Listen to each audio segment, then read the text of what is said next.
Divina providência. Todos de ti esperam que a seu tempo lhes dê o alimento. Tu lhes forneces e eles o recolhem.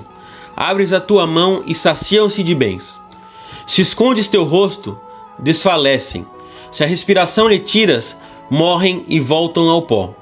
Mandas teu espírito, são criados, e assim renovas a face da terra.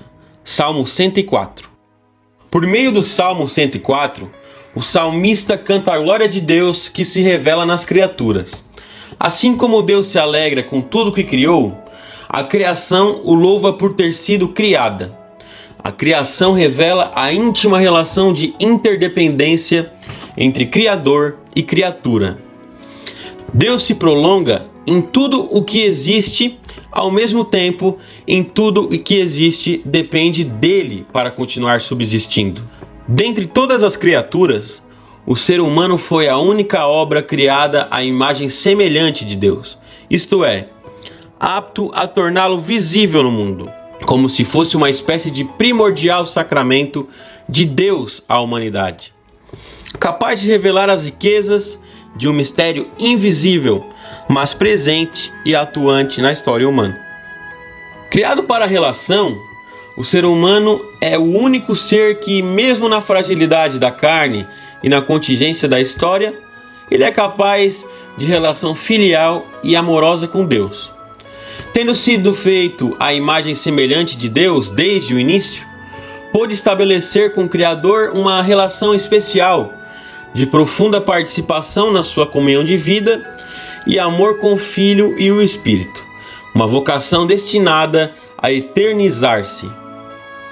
No entanto, este ser imagem semelhante de Deus não é Deus. É frágil e vulnerável, constantemente necessitado, porque portador de uma vida continuamente ameaçada e estruturalmente confrontada com a morte. Feito do pó da terra, mas vivente pelo sopro do Espírito, o ser humano, ao mesmo tempo em que é capaz de perceber dolorosamente a sua própria precariedade, sabe também que a morte não será a última palavra pronunciada por Deus sobre ele. E isso o anima a lutar para enfrentar as adversidades do tempo em que vive. Pois bem, como filhos e filhas muito amados de Deus, criados por ele e destinados a viver para sempre com ele, estamos sendo testemunhas de um momento trágico da história. De repente, o mundo todo foi surpreendido por um vírus que, entre tantas coisas, lembrou-nos do que tínhamos nos esquecido. Ninguém tem controle de nada, nem da própria vida. Mas ainda, o coronavírus escancarou algo que nós tínhamos feito questão de esquecer. Ninguém se salva por si mesmo, e muito menos sozinho. Como num passe de mágica, o mundo todo voltou-se para Deus para pedir proteção e cura, com medo de morrer e voltar ao pó antes do tempo. E Deus se fez presente por meio de ação de milhares de pessoas, imagens semelhantes dele, que se colocaram ao serviço e cuidado daqueles que mais precisavam, enquanto outras pessoas se empenharam para correr contra o tempo na missão de descobrir o que podia aliviar tão grande e pavoroso sofrimento. Deus, o Criador, serviu-se de suas criaturas para saciar o seu povo dos bens necessários para esse momento histórico, ao menos para que elas não perdessem a esperança em meio de tanto sofrimento.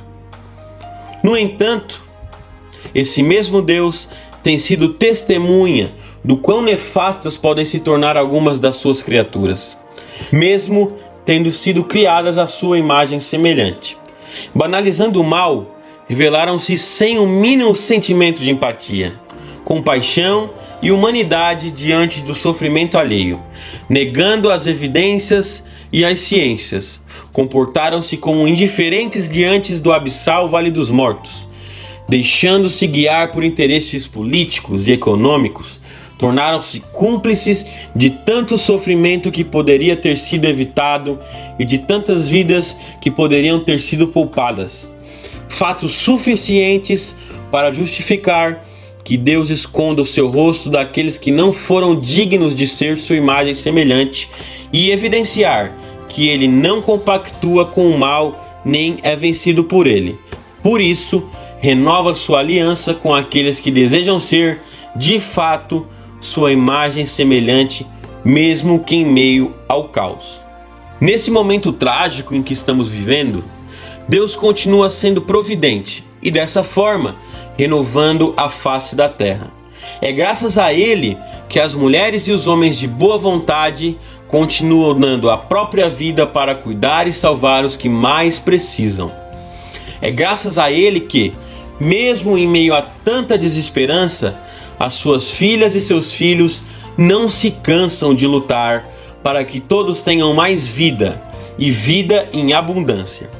É graças a Ele que, apesar de tudo, queremos continuar vivendo como filhas e filhos, reconciliados e vocacionados a transformar esse mundo por meio da fraternidade e também da solidariedade, justiça e paz.